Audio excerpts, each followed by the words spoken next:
Bom, olá a todos. Conforme eu já falei em dois vídeos anteriores sobre Adão e Eva, esse aqui vai ser um terceiro vídeo. Só que esse aqui eu vou me focar mais no pecado original, ok?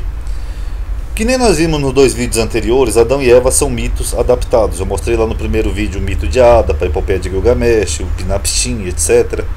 Enfim, então nós vimos que essa história não é original, tá? Como as pessoas pensam, que são de contos semitas anteriores. E aí no segundo vídeo nós vimos a intenção do autor de Gênesis, que era de usar arquétipos para representar o homem racional, o homem emocional, a imaginação. Enfim, eram meramente arquétipos, ali não é uma linguagem literal, ok? Que era para representar o que leva à queda do homem. Olha, o desejo leva ao pecado e o pecado leva à morte. Mostrei até lá Tiago, ok? Mas a maioria das pessoas tem dificuldade em aceitar isso, porque sem a mitologia de Adão e Eva, cai por terra o conceito de pecado original. Então essa é a dificuldade, mesmo quem já viu aqueles vídeos anteriores, elas têm dificuldade de aceitar por causa disso. Elas falam, Ronaldo, mas se Adão e Eva não é real, então não tem pecado original, logo não tem o sacrifício de Cristo para tirar o pecado da humanidade. Então como é que fica? É o que nós vamos ver agora nesse vídeo. Tá? Se eu pausar periodicamente, vocês perdoem, é porque eu estou espirrando muito, porque o clima mudou aqui em São Paulo. Eu fico numa espirração danada. Mas vamos lá tentar ver até onde dá. O conceito de pecado original diz que todos nós já nascemos pecadores. Isso você pode ver em qualquer blog cristão, quer católico ou protestante, tá? Não sei o que estou dizendo, é um conceito que eles criaram de que nós já nascemos com a semente do pecado, por causa da transgressão de Adão. E Jesus veio para nos libertar desse pecado, ou seja, nós nascemos com o pecado original, então quem aceita Jesus vai ser livre desse pecado original, ok? Por isso o sacrifício de Jesus por toda a humanidade. Isso é baseado aqui em Paulo, na Bíblia. Portanto, como por um homem entrou o pecado no mundo, né, se referindo a Adão, e pelo pecado a morte, assim também a morte passou a todos os homens, por isso que todos pecaram. Tá? Aqui na epístola de Romanos 5,12, tá bom? Antes de eu dar continuidade, eu só vou postar uma regra aqui que eu já falei no grupo, acho que eu nunca falei aqui no canal. Você não pode usar um livro posterior para tentar explicar um livro anterior. Um livro posterior não pode ir além do entendimento do livro anterior, porque o autor que escreveu o primeiro, ele tinha um entendimento. Então se eu tenho um livro posterior que muda o entendimento daquele autor original, isso não é válido.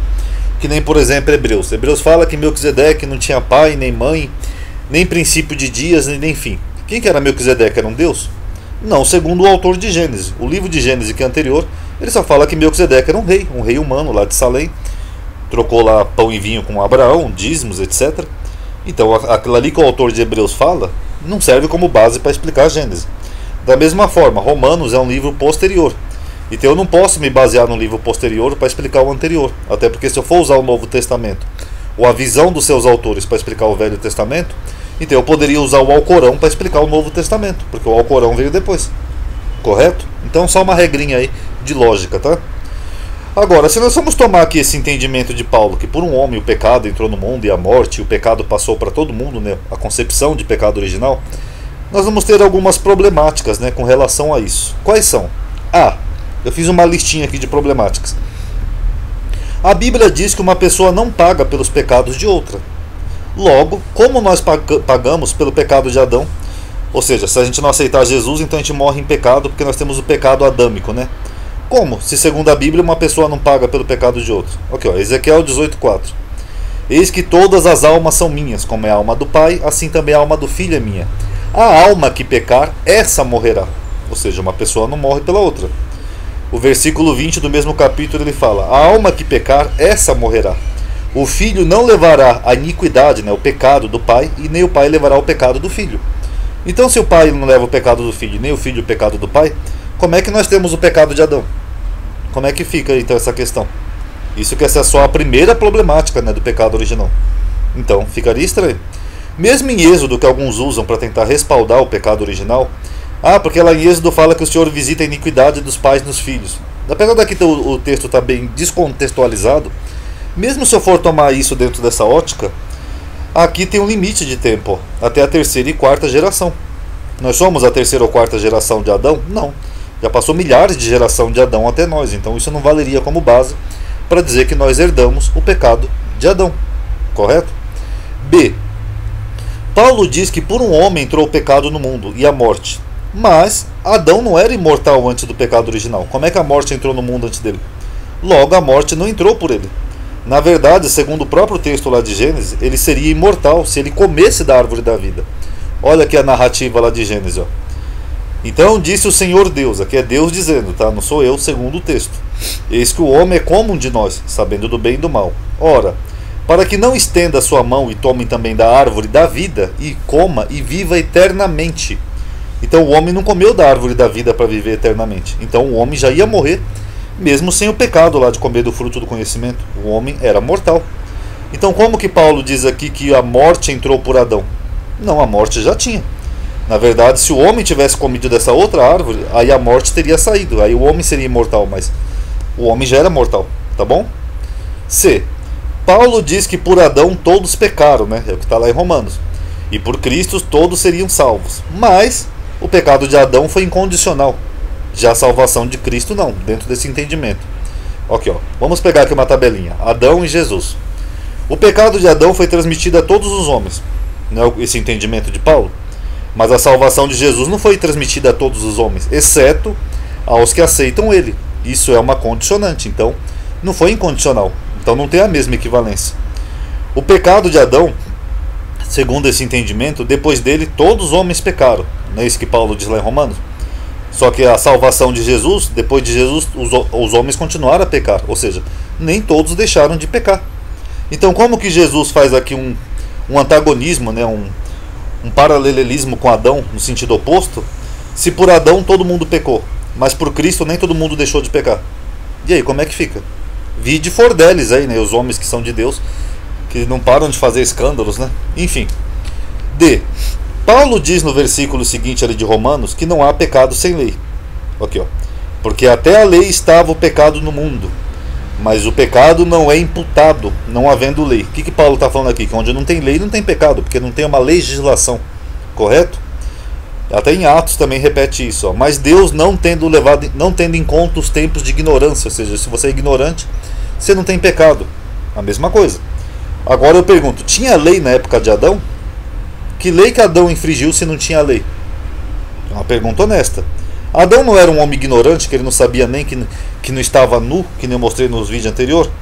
Então por que aqui em Atos fala que Deus não leva em conta os tempos de ignorância se Deus expulsou Adão do paraíso? E aí, como é que fica? E de Adão até a Moisés tinha lei? Porque que eu saiba não, mano. De Adão, Abraão, Ló, aqueles personagens todos, eles viviam numa época que ainda não tinha sido dada a lei. Então como é que eles pecaram?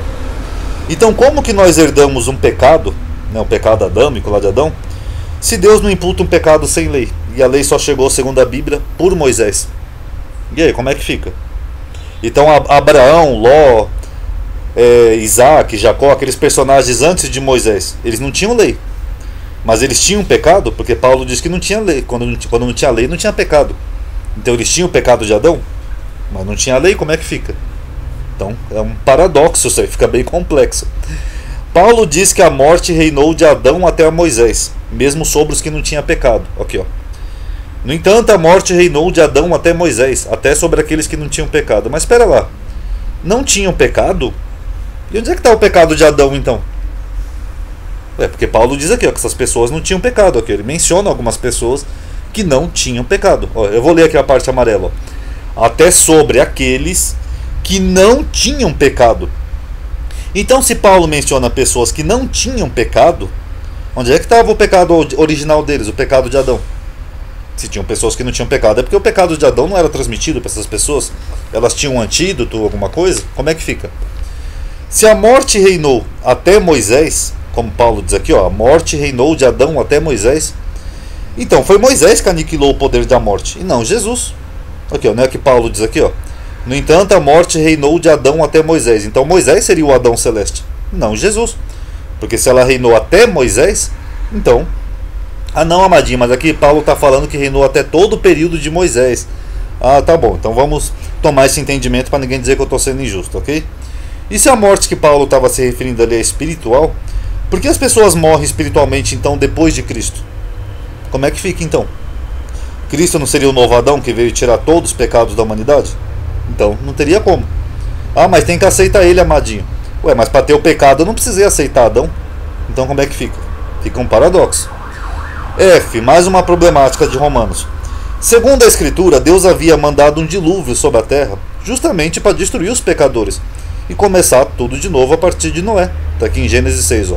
O homem pecou lá com Adão e Eva, aí Deus viu que a maldade do homem se multiplicou, aí Deus fala, eu vou resetar tudo, eu vou mandar um dilúvio e vou começar do zero. Pronto. Aí eu vou acabar com aqueles homens pecadores. Ué, então para que Deus mandou todo esse dilúvio para matar todo mundo, se era para o pecado continuar? Qual é a lógica disso? Quer dizer que eu quero mandar um dilúvio porque o homem está muito pecador, a humanidade está pecando, aí eu mando um dilúvio para acabar com o pecado, mas eu deixo o pecado continuar após o dilúvio? Como é que fica aí, pessoal? Não tem lógica. A concepção do pecado original, na verdade, ela é anterior a Paulo, para quem não sabe disso. Esse conceito de pecado original foi de fato formulado por Santo Agostinho de Hipona no século IV, tá? um dos santos da igreja. E esse conceito de pecado transmitido a partir de Adão, ou de um novo Adão, já existia não na escritura, mas na concepção de Filon. Filon, ou Filo de Alexandria, como chamam, foi um judeu helenizado, um dos principais historiadores e eruditos da época do primeiro século.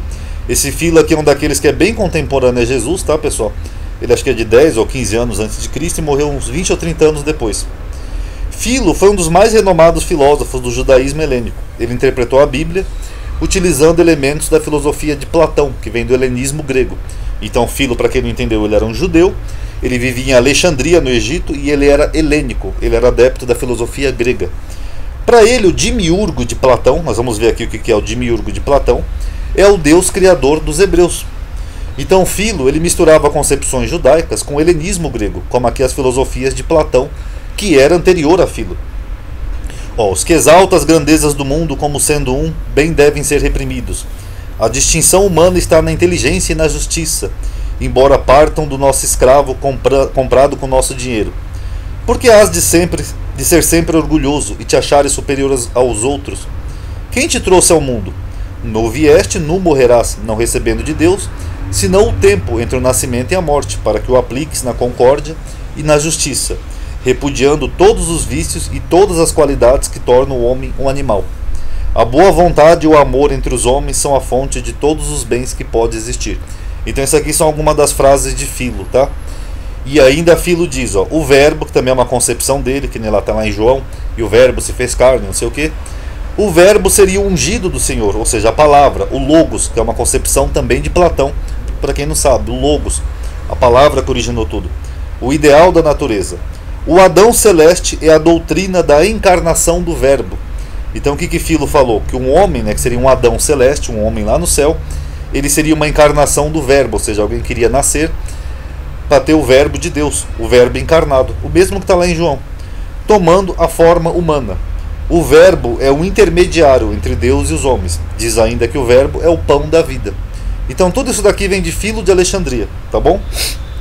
Agora o que é o Demiurgo de Platão, Ronaldo? O Demiurgo é o artífice ou criador. Em alguns sistemas de crença é a deidade, ou seja, uma divindade, um deus, responsável pela criação do universo físico. Originalmente o Demiurgo era descrito como uma entidade divina nos trabalhos de Platão, cerca de 360 anos antes de Cristo, portanto, muito anterior a Filo, quase 4 séculos antes. Porém, mais tarde, no gnosticismo, que eram várias seitas gnósticas que tinham no primeiro século, o termo refere-se ao maligno Deus criador do mundo material. Aqui já se torna um pouco marcionismo, que inclusive está voltando hoje na internet, aquela bobagem de que o Deus do Velho Testamento era mau e o Deus do Novo Testamento era bom.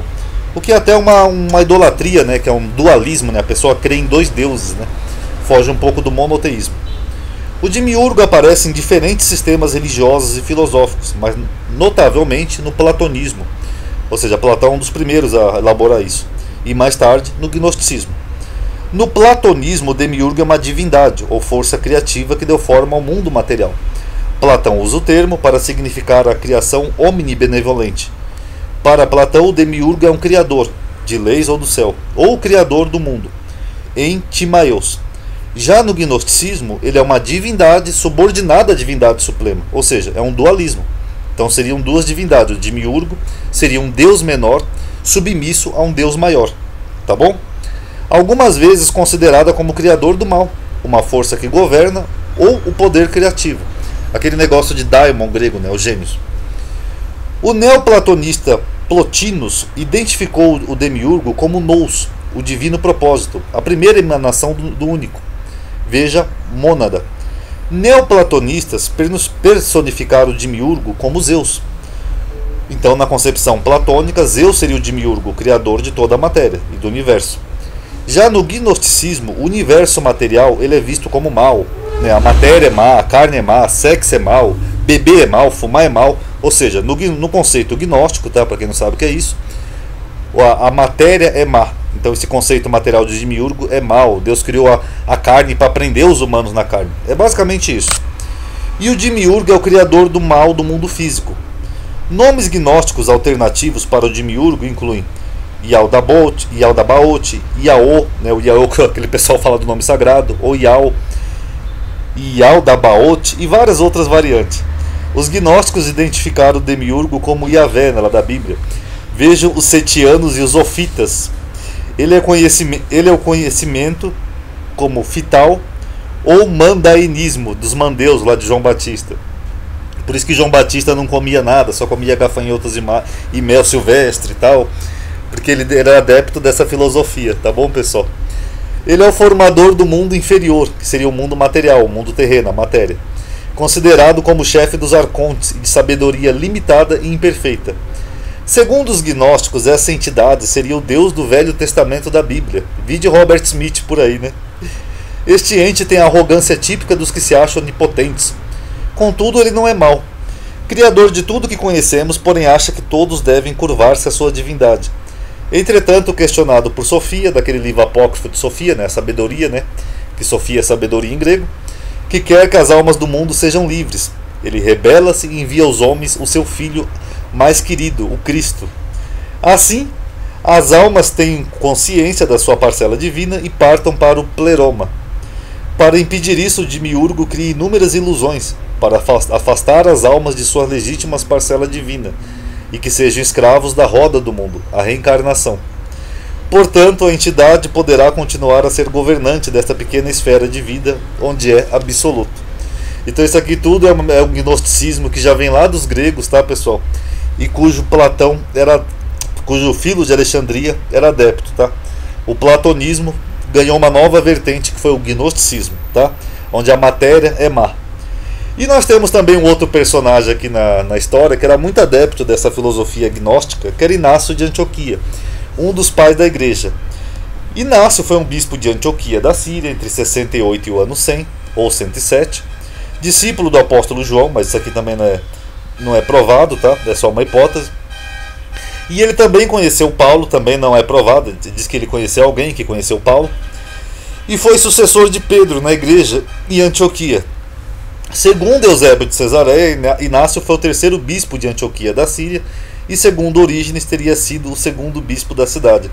E o que tem a ver Inácio de Antioquia com isso? Como Inácio é bem lá do comecinho, né, do primeiro século, muitos acreditam que Inácio e outros pais da igreja têm escrito coisas nas epístolas de Paulo, as que você tem hoje na Bíblia. Eu já mostrei aqui num vídeo, ó, esse aqui é um esboço onde eu mostrei aqui sobre Inácio de Antioquia, fora que tem Clemente e outros pais da igreja. Então, depois de tudo isso que nós vimos de pecado original e essa concepção que é grega e não judaica, a gente pode analisar se realmente aquela concepção ali de Romanos é de Paulo ou se foi de Inácio. Vamos ver aqui alguns paralelos. Ó, carta de Inácio aos Efésios. Ó, desde a Síria eu venho combatendo as feras até Roma, né, as bestas. É o mesmo que Paulo falou aqui. Ó. Como homem eu combati em Efésio contra as bestas. Ó, mesma carta aos Efésios. E aí, será que então tudo isso aqui que está nas epístolas de Paulo era mesmo de Paulo? Ou será que é de Inácio de Antioquia? Olha o que Inácio falou. Maravilhoso para mim é morrer em Cristo. Paulo falou, viver para mim é Cristo e morrer é ganho. Inácio falou, permitir que seja imitador do sofrimento de Deus. Que nem Paulo, ó, sede, pois, imitadores de Deus. Os carnais não podem praticar as obras espirituais, e nem os espirituais as obras carnais. Que nem Paulo, ó, o homem natural não compreende as coisas do Espírito Santo. Aqui, ó. Sois assim todos companheiros de viagem, portadores de Deus, portadores de um templo. Que nem Paulo, ó, não sabeis que vós sois o templo de Deus, que o vosso corpo é o templo do Espírito Santo? E é claro que tem bem mais, né? Eu não vou mostrar tudo aqui no vídeo, mas eu já fiz um vídeo sobre isso. Ó. Terá sido as cartas de Paulo de Inácio de Antioquia, ou tido pelo menos a mão de Inácio? Aqui, ó, tem um monte de cartas, ó, Efésios, Esmirnas. Fora que eu nem terminei esse trabalho aqui, né? Se eu fosse terminado, tem mais comparativos, né? Clemente de Roma, Clemente de Alexandria, etc. Então fica uma pergunta aqui no ar. Será que Paulo, como ele mesmo dizia ser um judeu, criado aos pés de Gamaliel, ou seja, Gamaliel era um fariseu, Paulo também disse que era fariseu, ele tinha essa concepção não judaica, porque não existe no judaísmo isso, de pecado original em mente? Ou será que isso aqui que está aqui em Romanos pode ter sido a mão dos pais da igreja? Porque, que nem nós vimos, a própria Torá diz que uma alma não paga pelos pecados da outra. Não tem pecado original. O próprio Paulo menciona pessoas que não tinham pecado. Então, será que essa passagem aqui de Romanos é mesmo de Paulo? Ou será que aqui pode ter tido uma influência dos pais da igreja? E aí, como é que fica? Nós nascemos com pecado mesmo original? Por que Paulo está fazendo uso aqui de um conceito que vem de Filo de Alexandria, que já vem de Platão? Do Adão celeste, que por um homem entrou o pecado no mundo e por outro homem seria tirado o pecado. Será que é mesmo de Paulo isso? Porque isso não condiz com a visão de um judeu criado aos pés de Gamaliel, até porque no judaísmo, que nem a gente viu aqui no Taná, não tem isso. Então analise aí e tirem suas conclusões, tá? Mas isso aqui é só para finalizar essa questão aqui de Adão e Eva, porque isso aqui sempre é um obstáculo, né? Quando a gente fala de Adão e Eva, as pessoas sempre vêm falar de pecado original, porque senão o sacrifício de Cristo é em vão, porque está na Bíblia. Agora, será que realmente isso aqui que está na Bíblia é original da Bíblia? Tá? Fica aí para reflexão. Paz a todos.